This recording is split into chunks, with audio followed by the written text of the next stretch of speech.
Enoch sama Hairi yang dipimpin banyak Nuril. Oh, sebelum belajar kita berdoa dimulai.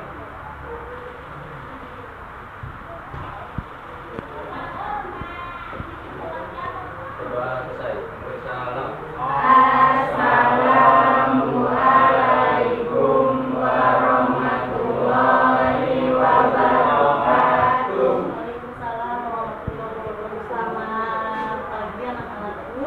Semoga dengan doa tadi bisa memperlancar pembelajaran pada pagi hari ini. Hari ini siapa yang nggak masuk? Kurniawan, Suci, kenapa? Sakit. Kalau Kurniawan? Izin kemana? Katanya mau kondangan Kondangan kemana? ke itu ke aksi bijinya. Oh, bijinya. Tapi sekarang yang nggak masuk adalah Suci sama Kurniawan ya. Ya,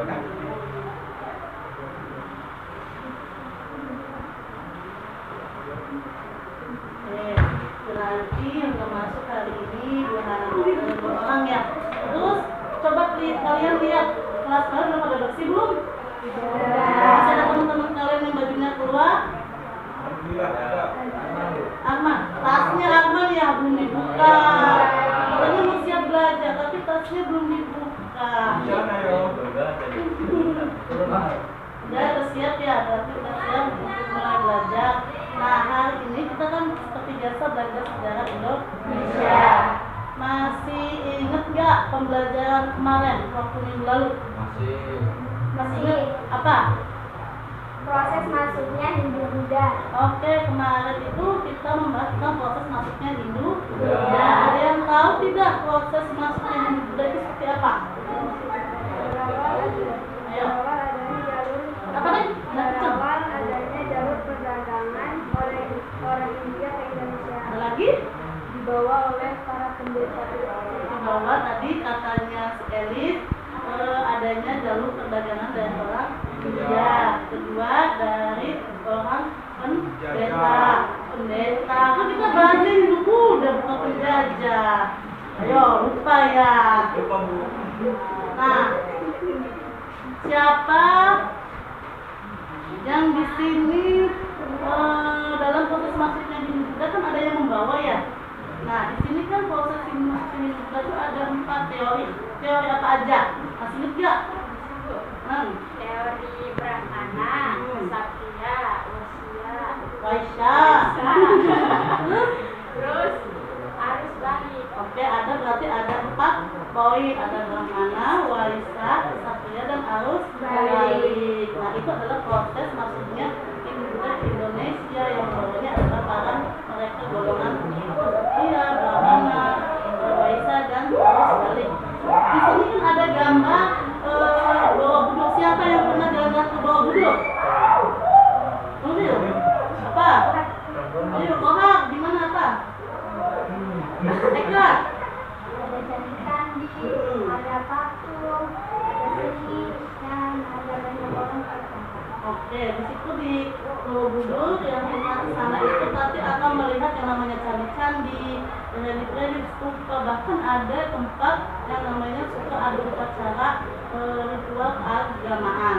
Oke, lanjut di sini dari materi ini kalau kalian serius untuk mempelajari tentang bukti atau pengaruh kebudayaan Hindu-Buddha, pasti akan terasa manfaatnya. Apa sih manfaat dari adanya masuknya Hindu-Buddha ke Indonesia?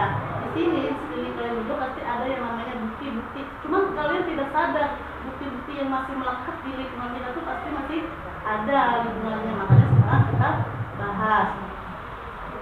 Nah, sebelumnya di sini ada yang ingin disampaikan ada dari segi pengetahuan, yaitu menganalisis perkembangan kehidupan masyarakat, pemerintah, dan budaya pada masa kerajaan Hindu dan Buddha di Indonesia, serta menunjukkan bukti-bukti dari adanya yang masih berlaku pada masyarakat Indonesia pada saat ini. Itu dari segi pengetahuannya. Nah, kemudian ini dari segi keterampilan, yaitu menyajikan hasil pengenalan mengenai nilai-nilai dan unsur budaya yang berkembang pada masa kerajaan Hindu Buddha yang masih berkelanjutan kehidupan bahasa Indonesia dan bangsa ini adalah inti dari pembahasannya KD-nya.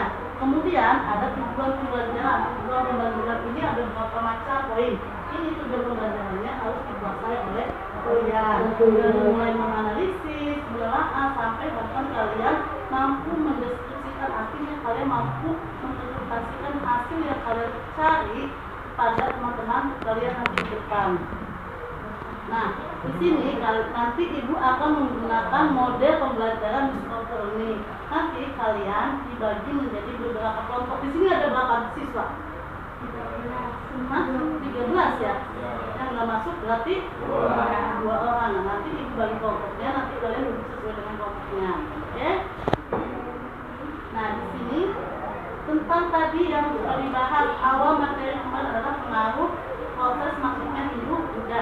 Dari proses masuknya hidup Buddha, maka apa yang namanya membawa pengaruh. Kalau kalian setiap ingin bermain ke tempat yang kalian belum kenal gitu ya, pasti ada pengaruhnya. Pengaruhnya ada negatif, ada positif. Nah, nanti di sini kita bahas bukti-bukti dari peninggalan hidup Buddha dari masa kerajaan yang bertolak hidup Buddha.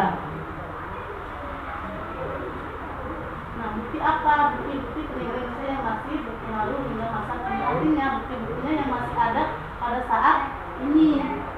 Kemudian, nah ini peta konsepnya. Di sini perkembangan masyarakat, pemerintah dan budaya pada masa kerajaan Hindu Buddha. Dari sini maka muncul Nuril, maka muncul namanya pengaruh budaya Hindu Buddha. Pengaruh Hindu Buddha maka akan muncul namanya akulturasi budaya. Apa itu budaya atas budaya? Akulturasi budaya, contohnya Eka sama Nuril digabungin, berarti tercampuran dua budaya India dengan budaya Indonesia. Nah, namanya akulturasi. Kemudian dari mana adanya pengaruh budaya sama akulturasi? Dari adanya terbentuk kerajaan yang bertolak hidup Buddha. Nah, dari 3 poin ini maka muncul yang namanya yaitu seni bangunan, seni rupa, seni sastra, seni kepercayaan, seni pemerintahan. Dari segi ini, dari mana hasilnya? Dari adanya peninggalan kerajaan Hindu Buddha. Kerajaan Hindu Buddha ada apa aja?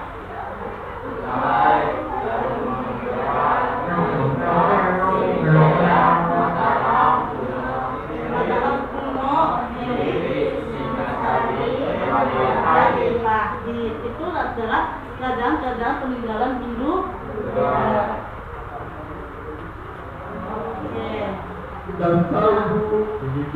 Nanti di sini ibu akan ada cuplikan sebuah video. Sebelum ditonton videonya, nanti kalian duduk sesuai dengan kelompoknya. Nanti kalian duduk dengan kelompoknya ya. Yang pertama, kelompok 1 cuma kebagian 3 orang, yaitu Eka, Nuril, sama Elisa. Ayo duduknya langsung 3-an. Kita cepetan. Pusra Asep Dimas David Rimba. Langsung kelompok 2. Kelompok 2 Oha, Tiara, sama Tasya. Ayo. Kita ayo. 2 kelompok. Haji Pusra Ahmed Dimas David Rimba. Selanjutnya Samsia, namanya Koha sama itu siapa tuh ini? Iya, Arman sama itu. Namanya nih Anita. Hidupnya sesuai nih. Ngomongnya. Kita 3 ya, yang bagian berarti. Ayo, cepetan.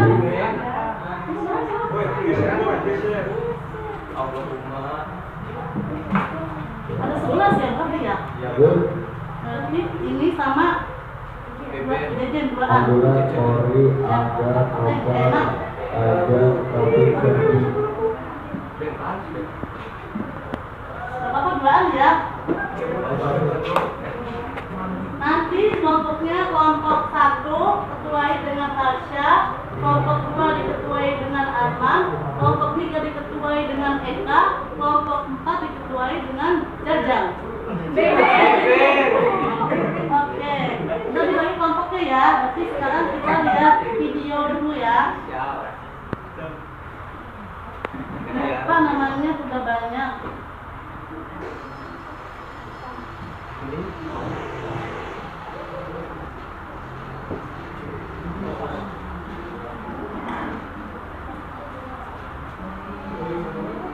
Ayo diamati nanti, boleh ditanyakan, boleh di tanya jawab. Panggilan Aziz Urban Asep Dimas Tevik Pak.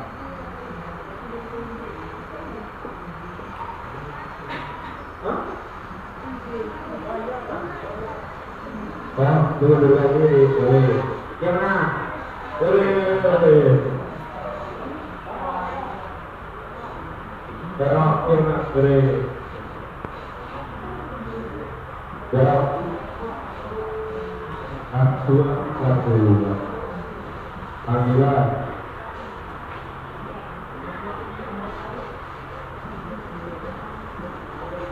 Ini kedua. Aman. Raden Bagus Abi Sarif Torek.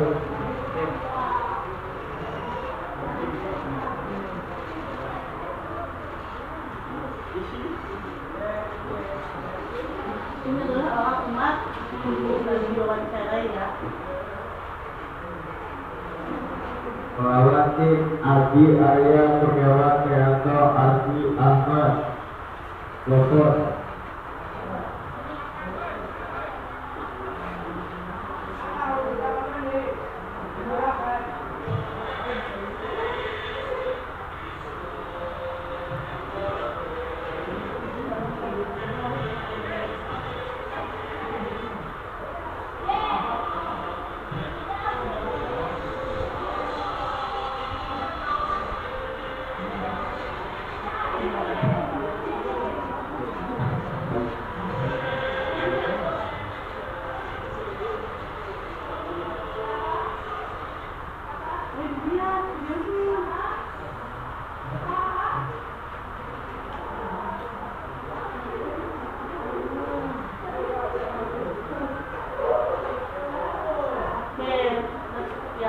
Ini video tentang apa?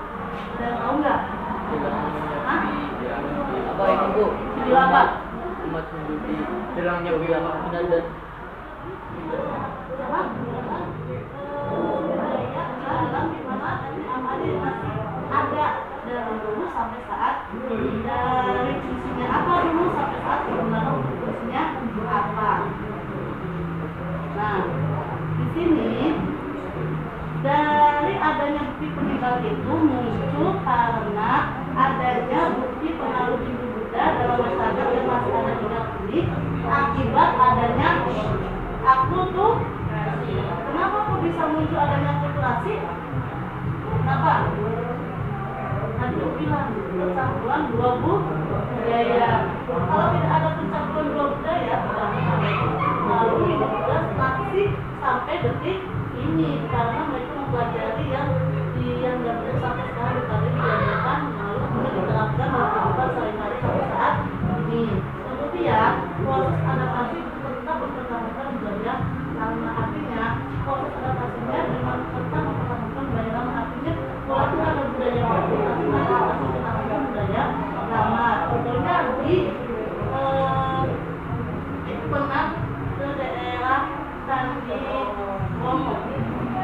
Kan di situ masih tetap mempertahankan budaya-budaya yang asli dari orang Hindu, yaitu orang Hindu, artinya mereka datang ke situ yang bentuk upacara batu persandinya. Tidak mengubah budaya lama menjadi budaya baru. Zaman sekarang itu regenerasi banyak mengubah kebudayaan lama menjadi kebudayaan baru. Akibat kenapa? Akibat canggihnya teknologi. Oke. Sebutkan bukti-bukti pengaruh Hindu Buddha dalam masyarakat yang masih ada di sini. Tadi Eka katanya sudah pernah ke Borobudur. Apa aja ya? Pasti Eka tahu dong. Apa ada sih gambarannya yang masih ada di Prambanan, itu kan salah satu peninggalannya. Jadi apalagi? Ada pas SMP Gambar Borobudur. Lalu. Apa lagi? Patung. Apa? Tiara. Hah? Uang bule. Apa lagi? Pacaran apa lagi? Ngomong kan ada enggak? Ya, kalian pernah lihat wayang-wayang enggak? Wayang itu dari mana pengaruhnya? Dari ini, Pak. Apa aja wayang yang dari sini juga? Hah? Sekali tonton ke India enggak? Ada yang lama? Ramayana itu kan itu peninggalan dulu Buddha. Nah, sebutkan peninggalan Buddha yang pertama. Di sini ada bahasa dan tulisan. Kedua, yaitu ekonomi dan sistem pemerintahan. Yang ketiga, ada ekonomi dan sistem mata pencaharian. Yang selanjutnya adalah agama dan sosial budaya. Kemudian seni bangunan. Tadi yang katakannya Eka ada candi, itu maksudnya kemana? Bangunan. Kemudian seni rupa dan seni ukir. Kemudian ada seni pertunjukan. Selanjutnya ada arsitektur. Nah, ini yang kalian nanti pecahkan, analisis sesuai permasalahan yang nanti ibu bagikan sesuai dengan LKPD. LKPD itu adalah lembaga kerja peserta didik. Nanti ibu akan arahkan kalian untuk mengerjakannya gimana, cara mengisinya gimana.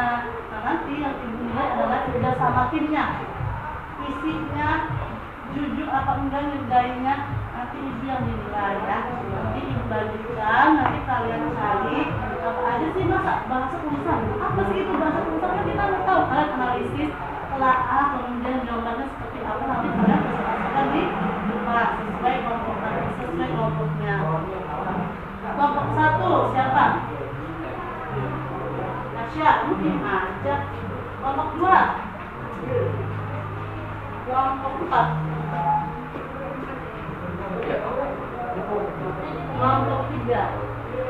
Nah, itu adalah LKPD yang ibu buat. Silakan kalian cari sesuai dengan petunjuk yang ada di LKPD. Kalian baca dulu LKPD-nya ya. Ada yang tanyakan dulu sebelum mengerjakan? Silakan kalian boleh cari dari buku, sumber internet atau apapun yang lain sesuai apa yang kalian punya. Ada yang tanyakan nggak LKPD-nya? Nah, untuk kesimpulan itu disimpulkan antara poin 1 dengan poin 2. Masih ada nggak sampai saat ini? Nggak tahu udah hilang atau masih ada di atau meninggalkan budaya lamanya ya. Kita beli budaya dulu. Yang bagian seni bangunan mana? Kalian bisa lihat ini di mana sih gambar-gambar yang sesuai dengan analisis kalian. Lihat dulu. Hei Arman, lihat dulu. Nih, di sini ada gambar yang dibuat. Nanti sesuai dengan analisis kalian. Misalnya kepercayaan, pilih gambar mana yang sesuai kepercayaan. Nanti kalian analisis. So kalian boleh menentukan kelompoknya.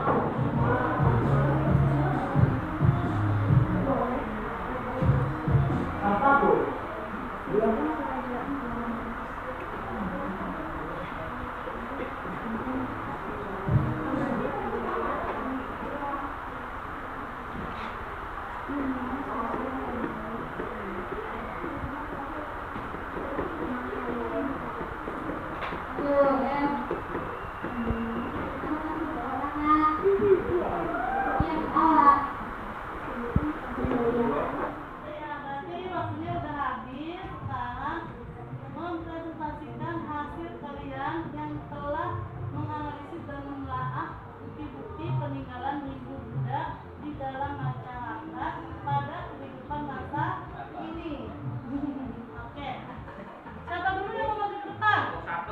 1,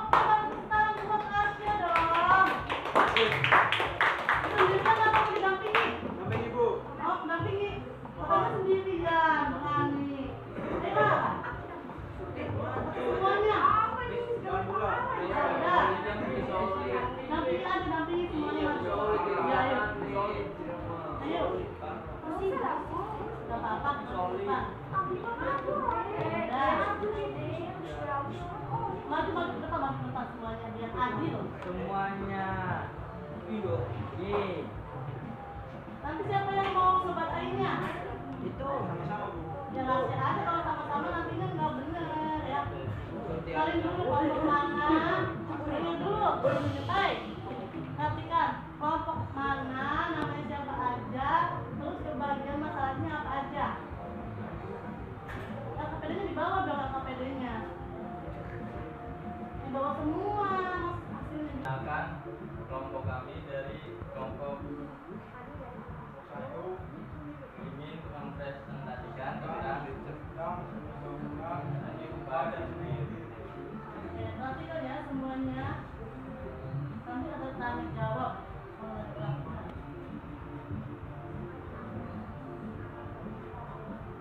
Kenalkan nama anggota kami dimulai oleh saya, Rasya, dan Abu Kohar sama Tiara Nanda. Oke, lanjut. Hasilnya.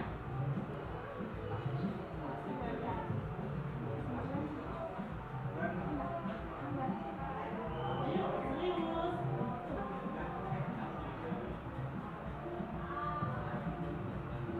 dan saya akan mempresentasikan dari kerja kelompok kami tentang bangunan seni rupa dan lukis.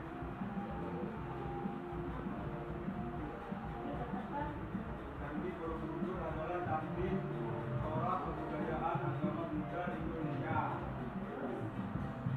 Candi Borobudur dibangun oleh para pengikut Buddha Mahayana pada masa kejayaan dinasti Sailendra, dibangun pada tahun 824 Masehi. Hingga kini masih menjadi terkenal di kalangan masyarakat Indonesia. Dan candi itu pada umumnya bertekstur sederhana, baik dari acara maupun dekorasinya. Pada umat juga merayakan hari raya Waisak seperti melakukan persembahan atau sembahyang di wihara.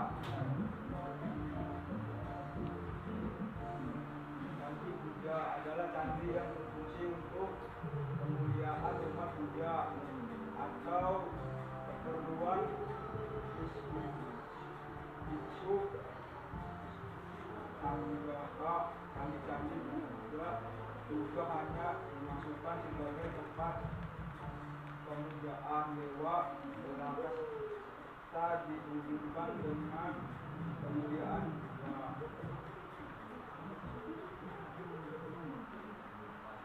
Seni rupa adalah wujud dari budaya yang bersumber dari pemikiran atau perasaan manusia. Seni rupa telah ada sejak berabad tahun lalu yang sampai sekarang Tapi kan yang lainnya ya. kamu bisa lihat di museum. Contohnya wayang golek, wayang kulit, dan keris. Ya utama museum utama. Udah, Nasya, tutup dulu dong. Sekian dari kelompok, sekian presentasi dari kelompok 1. Kami tutup. Assalamualaikum warahmatullahi wabarakatuh. Tangan dong buat kelompok 1. Terima kasih buat Rasya dan timnya, Tiara Andini dengan Kohar. Presentasinya bagus ya. Hah? Penyembah? Apa lagi? Penyembah patung, terus apa lagi? Tidak berbicara? Oh, belum ada bukan. Itu tuh patung yang sudah diangkat dari terus digali ngambung, kan buka-buka itu kan dialat menggunakan sesajen itu masih diterapkan di daerah Jawa Tengah. Kalian pernah lihat enggak peninggalan candi Buddha di daerah Kerawang, yaitu daerah kalau nggak salah daerah Tengkok ada candi Jawi. Nanti kalau kapan-kapan kita ke sana ya. Oh iya Bu. Ada ya candi yang di Rawamangun itu kan peninggalan Hindu Buddha ya. Iya Bu. Oke, selanjutnya tadi ada yang ditanyakan nggak sebelum ibu tutup? yang tanya nggak? Ada yang tanyakan nggak? Udah paham belum? Ada yang tanyakan nggak? Nun, sok. Siapa namanya teh? Abu Koha. Siapa? Tanyakan nak? Pesta laut atau ulat laut itu termasuk peninggalan Buddha atau bukan? Ada yang bisa jawab dulu? Siapa ada yang mau bantu? Ayo, nanti ibu kasih poin tambahan. Ayo, ada nggak? Ada yang bisa nggak Bu? Peter, Koha. Menurut kalian, pesta ulat laut atau pesta Banata masih nggak termasuk peninggalan Buddha bukan? Kayak gitu. Coba ada yang bisa bantu nggak? Satu dong. Acungkan tangan saya Bu. Kayak gitu. Ayo, siapa dulu yuk? Masih nggak? Masih peninggalan panjang. masih peninggalan besar. Karena apa? Karena kayak sajen, ya kayak yang tua. Terus apa lagi? Selain itu, selain ulat laut ada lagi nggak? Kalian nggak upacara ngaben? Ngaben itu adalah upacara orang kematian biasanya adanya di Hindu. Coba nanti kalian pulang ke rumah lihat seperti upacara ngaben. Ngaben itu upacara orang mayat itu meninggal, lalu di pati itu dibersihin, dimandiin, didandanin, bakal orang Hindu, kemudian dibakar, kalbunya disimpan, bisa dibuang ke laut, bisa disimpan di tempat candi atau stupa. Nah, itu namanya upacara ngaben. Ngaben itu masih ada pada saat ini, masih diterapkan, yaitu biasanya yang tempatnya adalah di Bali, yang agamanya mayoritas tempat kebanyakan adalah Hindu. Ya, kalau kita lihat film jenazahnya siapa tuh yang film artis itu abunya disimpan dibuang ke laut. Nah, itu juga tentang makhluk Hindu. Nah, sampai di sini ada yang tanyakan lagi nggak? Udah cukup. Berarti kalau cukup kita simpulin bersama-sama. Dari pembelajaran hari ini bisa kita simpulkan bahwa pengaruh kebudayaan Hindu Buddha dalam masyarakat dalam segi bidang apapun masih ada di dalam kehidupan kita. Cuma kita tidak menyadari masih ada atau tidak, bahwa sebenarnya secara langsung terkadang kita suka melakukan tindakan Hindu Buddha, seperti kalian ikut ke tengah laut buang kepala, itu kan salah satu kalian mengikuti tradisi Hindu Buddha. Kalian ikut tadi itu pertambangan, salah satu bentuk kalian apresiasi bahwa masih ada bukti peninggalan Hindu Buddha itu pada saat ini. Contohnya kalian berkunjung ke Prambanan, Borobudur atau ke candi-candi yang lainnya. Jadi banyak sekali ya dalam bentuk peninggalan Hindu Buddha itu, dari bahasa, tulisan, seni rupa, seni relin, terus seni pertunjukan, yaitu wayang. Kita ketahui bahwa wayang itu adalah katanya adalah peninggalan Islam, tapi ternyata ada juga peninggalan Hindu Buddha. Nah, semua itu adalah peninggalan asalnya dari Hindu Buddha, sampai saat ini masih ada. Itu saja yang ingin saya sampaikan. Mudah-mudahan pembelajaran pada hari ini dari tadi pagi sampai sekarang sudah mau jam pergantian jam ya. Habis ini pelajaran apa? Inggris. Oh, Inggris. Wah, sekarang punya lagi belajar bahasa Inggris. Iya, Bu. Nanti habis bahasa Inggris kalian istirahat ya. Nah, kalian mudah-mudahan dari pembelajaran ini kalian bisa menerapkan hasil dari bukti-bukti Hindu Buddha itu dalam kehidupan kalian tanpa mengubah kebudayaan baru. Ingat, adanya perubahan itu adanya akulturasi tanpa mengubah kebudayaan lama dengan kebudayaan baru. Itu saja yang ingin disampaikan. Jangan lupa minggu depan kalian pelajari tentang proses masuknya agama Islam. Gimana ya? Islam itu gimana? Prosesnya gimana? Siapa yang membawanya? Oke? Masih semangat? Ya, sampai di sini dulu Ibu akhiri. Wassalamualaikum warahmatullahi wabarakatuh. Sampai jumpa di pertemuan selanjutnya.